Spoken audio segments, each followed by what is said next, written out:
उन्होंने आज हम सबको यहाँ पे बुलाया है और मंच पे आसी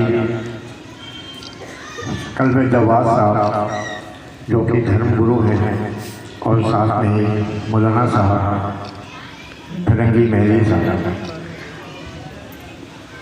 मौलाना आफ्ताब साहब के बारे में मैं एक बात बताना चाहूँगा कि एक बार 3 साल पहले हम लोगों ने गुरु सिंह सभा सीतापुर की तरफ से सर्वधर्म सम्मेलन किया गया था।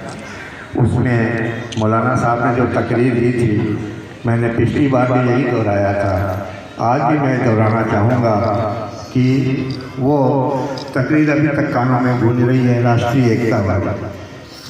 जिस तरह से इन्होंने अपने जज्बात पेश किए, हिंदू मुस्लिम एकता की बात की और भाईचारे की बात की, आज के ज़माने में, आज के इस माहौल में इसी की ज़रूरत है। रज़ाई वितरण का छोटा सा कार्यक्रम है, लेकिन इसके अंदर की जो भावना है वो भावना एकता की भावना है।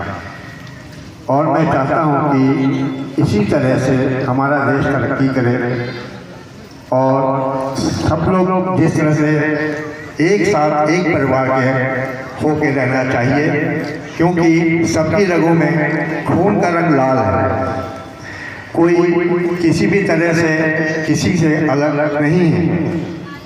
और मैं बहुत ज़्यादा टाइम नहीं लूँगा, क्योंकि हम लोगों को विद्वान जन जो बीच में हमारे मौजूद हैं उनको सुनना है। मैं अपनी वाणी को यही विराम देता हूँ और एक बार मौलाना साहब को, आफ्ताब साहब को मैं अपनी तरफ से अश्योर करता हूँ कि आगे आने वाले समय में सिख समाज की तरफ से जो भी ज़रूरत होगी वो हम लोग मौलाना साहब के साथ।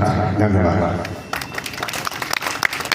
बहुत बहुत थैंक यू, शुक्रिया, जज़ाकुमुल्लाहु खैरन।